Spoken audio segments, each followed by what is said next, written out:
How secure is your business in the face of relentless cyber threats? Well, today on Tech Talks Daily, I'm going to be joined by Muhammad Patel. He's from Checkpoint Software, and together we're going to delve into the critical world of cybersecurity, vulnerability management, and business resilience. And with cyber attacks becoming a question of when rather than if, understanding how to protect your core operations and maintain business continuity is more important than ever. So Muhammad will share his insights on how to identify what your digital crown jewels are, how to fortify your defences with multi-layered security strategies, and also talk about the cutting-edge advancements in things like AI and quantum computing and how they could revolutionise our approach to cybersecurity. I want to take a time out to express my gratitude to everyone who supports my mission of delivering daily content to you in 165 countries. I couldn't do it without you, and I couldn't do it without my sponsors. And today I want to give a quick shout out to Kiteworks, who recently told me that defence contractors are facing immense pressure to comply with things like CMMC 2.0 security standards. And finding a secure, easy-to-use file sharing platform that meets those guidelines can be a big challenge. So, quick shout out to any defence contractors listening out there. CMMC 2.0 compliance doesn't have to be a headache. Consider Kiteworks your fast track to authorisation. And as a FedRAMP moderate authorised solution, they cover nearly 90% of CMMC 2.0 level 3 requirements. For you, that means less time, less effort, less cost. And while others struggle with DIY approval processes and clunky apps, you'll breeze through with their zero trust framework, so don't let compliance slow you down, is what I'm trying to say. Simply visit kiteworks.com to get started. That's kiteworks.com to learn more about Kiteworks' secure content platform for CMMC compliance. But with my thank yous out of the way, it's now time to jump right into today's interview with a fantastic guest. Well, buckle up and hold on tight, because no matter where you are in the world, it's time to beam your ears all the way to Blackburn here in the UK, where our guest is waiting to join us. So a massive warm welcome to the show. Can you tell everyone listening a little about who you are and what you do? Thanks for having me, Neil. Muhammad Yahya Patel. I have two jobs, so let's kind of touch on them. Yeah. So I'm a senior pre-sales engineer here at Checkpoint Software. We're a global cybersecurity solutions leader, and the job here is to pretty much help organizations with their sort of cybersecurity strategy and how we can sort of deliver security value with sort of prevention-based solutions. The second hat I wear at Checkpoint is sort of cybersecurity evangelist within the office of the CTO. So I get involved with things like public speaking, engagement with sort of academia and building that relationship, and then, contributing to industry articles and media appearances every now and then as well. Fantastic. Well, it's a pleasure to have you join me on the podcast. And every day I try and hone in on certain areas that everyone's talking about in business and the effects of whether it be cybersecurity or technology trends. And there does seem to be a real big focus at the minute on business resiliency, especially after that huge IT outage we had a few weeks ago. So what does this mean, though, in the context of cybersecurity when we're talking about business resiliency? Can you just set the scene for our conversation? I think it comes down to what's your approach when a cybersecurity attack happens or cyber attack happens, and not when a cyber attack comes along. So I think it's that terminology of when a cyber attack happens and not if a cyber attack happens. So breaking it down into sort of simple terms, if your business is in an unfortunate situation where a cyber attack is successful, can your business survive in some way, shape or form? Can it carry on functioning, or does everything kind of come to a halt? So business resiliency comes down to, can we continue running key parts of the business even while an attack is ongoing, or even after a while things are still recovering and you're still going through the motions of what's just happened? That's kind of how I would kind of break down that kind of business resiliency with when it comes to cybersecurity. And as you said there, it's not a case of if you get attacked, but when. So with that, very stark warning. What are the key strategies that any business leader listening should be acting upon to develop that resilient cybersecurity framework, to have a more proactive approach rather than the traditional reactive? Yeah, and this is something I guess I talk to many organizations about, and we could probably talk about this all day long. But if we wanted to touch on a few key kind of aspects, I guess we'd start off by saying, the business needs to identify their crown jewels. You'll find if you don't know what your crown jewels are, then how could you survive as a business if you're not protecting it? So identify those crown jewels, and then move on to identify other assets, systems, and data within your organization. I would then look at sort of performing a continuous risk assessment against the organization, and no, I'm talking continuous and not a one-off thing or a once-a-year thing. And this will help sort of identify gaps and weaknesses. Implement a multi-layered preventatives or security measures to give the business the best fighting chance. I think if you only got a single layer, or you're only relying on one single thing to protect you, you haven't really got a good chance. So having that multi-layered thing is really good. Then I would look at having a incident response plan and test it regularly as well, to make sure it's up to date, to make sure the plan is still adequate for your size of business and organization.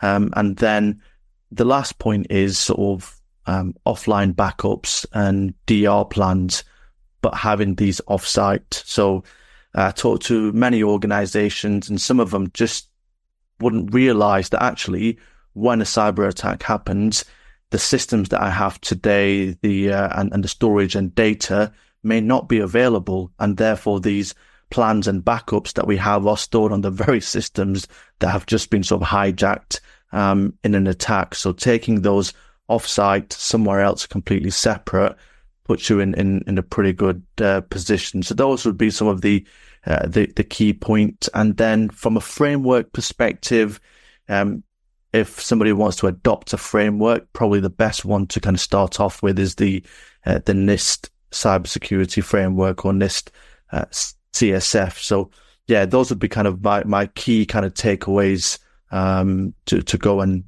do those things first. And I suspect there'll be a lot of people listening that know they need to do something but not sure what to do, or maybe the ROI of performing something like this is unclear at the moment. And I appreciate you might not be able to mention any names here, but are you able to share an example of someone that has effectively demonstrated business resiliency during a cyber attack? Any examples spring to mind? Yeah, I think probably that there is a name we can mention because it's in public media. Was the ransomware attack against a company called Carmack, and they are one of the largest sort of technology providers in the transportation industry, who faced a ransomware attack after somebody clicked a malicious link in an email. But the key bit here is, I guess, looking at business resiliency. They work within the trucking industry and that kind of sector. Their response was sort of immaculate in terms of they were able to contain the attack within hours. The internal system impact was minimal, and actually they were actually able to start communicating to their customers, suppliers, partners immediately on the same day, and they had a communication plan, and they were able to respond very quickly. And that's what business resiliency comes down to. Can your business carry on? And in this instance, yes, they were able to carry on. They had a response plan, and they were clearly well prepared for something like this. And for me, for other people listening, they might be thinking, well, I've only got a small business, or I'm not a big cybersecurity or enterprise company. We're talking about a company here who operated in transportation industry. Probably not something that comes to mind in the first instance, but that's probably one that you can check out. So if someone looks up on Google or something, Carmack ransomware attack, they can read about it there in the public domain. And to avoid any confusion from people listening, many will hear the term vulnerability management mentioned in the exact same sentence as business resiliency. So just to clear that matter up, what would you say, or how would you describe vulnerability management, and how is it different, and why is that also crucial for businesses? Yeah, so vulnerability management is more about the sort of security vulnerabilities within the organization's technology landscape, if you like. So you've got a business who's got hardware and software within their organization, and these sort of vulnerabilities are ultimately the weaknesses within the technology that they've deployed. And these vulnerabilities can then be exploited by an attacker. And if we're doing vulnerability management properly, we can help reduce the risk of an attack, and I guess keep a healthy posture and sort of validated status back to the business for regulatory purposes as well. So they are two distinctive things. We see vulnerabilities being exploited day in, day out, but this is more about the underlying technology infrastructure that you have within the organization that needs to be patched and managed effectively to make sure that we're stopping all these kind of weaknesses and gaps that exist in hardware and software that are always going to exist in some way, shape or form. It's about keeping ahead and keeping on top of it. And another weakness that lurks inside something that everyone uses, and that is, of course, email. And in recent years, it has often been the workers that have been lazily blamed for being the weakest link in cybersecurity. But attacks are so sophisticated now, especially with social engineering, and it's so easy for someone to go online, go on a LinkedIn profile, have a look at the chief finance officer who's at a conference, get the email domain from the website, and send those phishing attacks or ransomware attacks. So why would you say email security is so critical for businesses today? Is it often overlooked?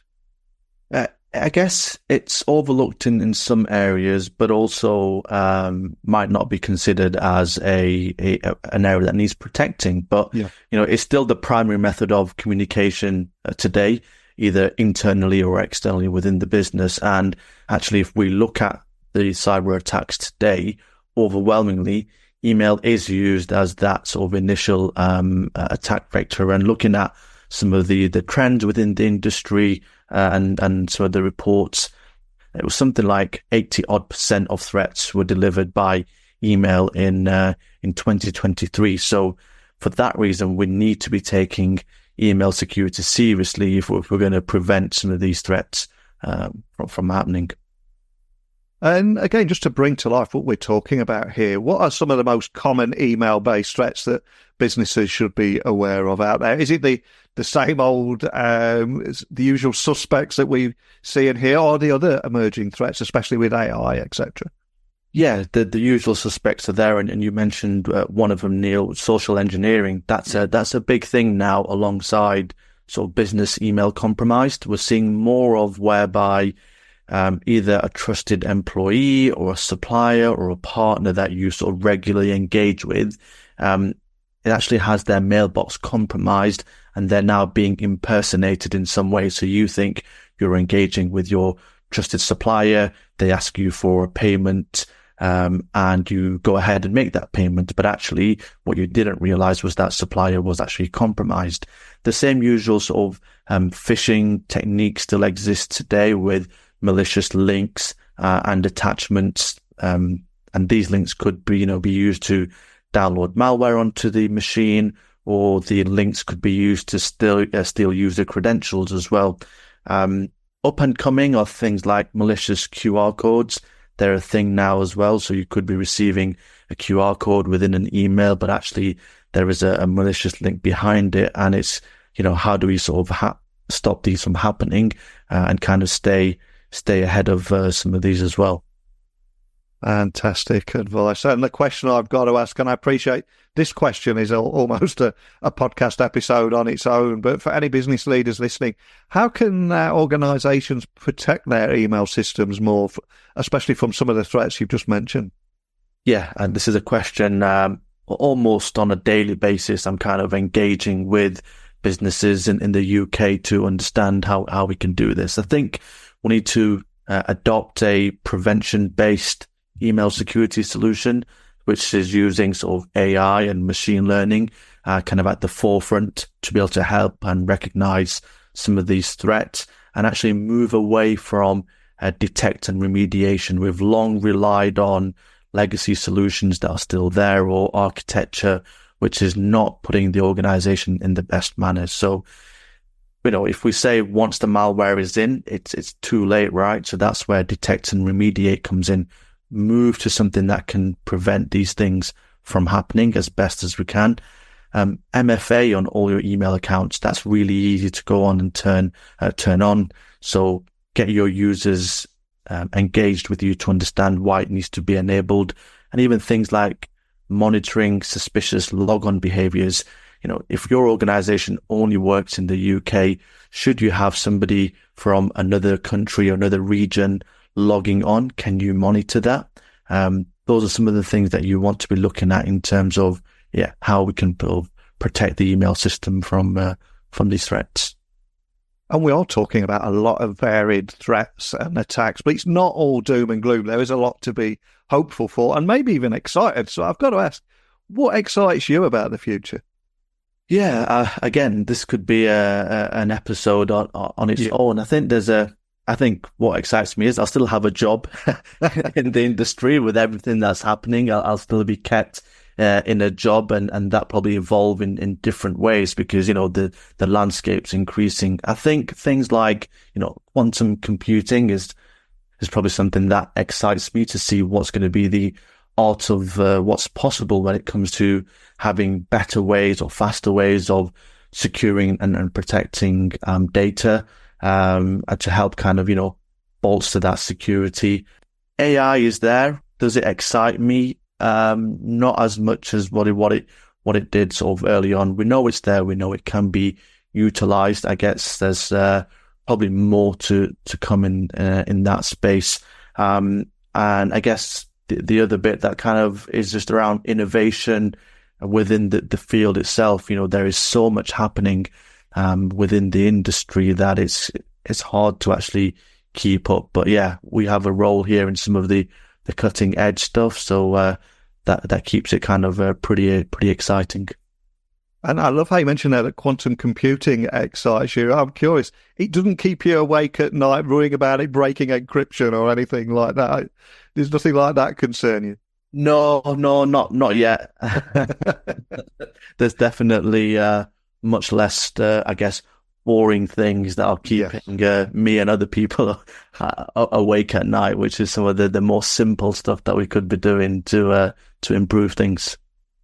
Love that, and absolutely love chatting with you today. And before I let you go, I always try and find out a little bit more about my guests, because we've talked about your hugely successful career, the amazing work that you're doing. But of course, none of us are able to achieve any degree of success without a little help along the way. And very often it's someone that's seen something in us, invested a little time in us and helped us in our career. So is there a particular person or people that you're grateful towards who played a part in helping you thrive in your cybersecurity career? Definitely. You're probably expecting me to say someone sort of professional in my professional life, but I'm going to go with personal here. And go back to my roots and my parents who pushed me to go down the apprenticeship route. So I didn't go to university or get a degree, but they actually pushed me towards hands-on learning on the job. And so I started my career as an apprentice, and it's always sort of been hands-on learning. So the success comes from parents who navigated me towards go out into the big bad world and just get hands-on and start learning some of this tech stuff that you seem to get and understand and get excited about. So none of this would have been anywhere achievable without their help and their pushing to kind of continue towards striving for the best. What a beautiful answer. Absolutely love that. And I think cybersecurity is one of those industries where it is, I think there's something like 0% unemployment. And there is a real opportunity for people from such a variety of backgrounds that maybe they don't automatically consider themselves techies. But with that hands-on experience and studying in their own time, there's a real opportunity there for other people to enter this industry, isn't there, right now?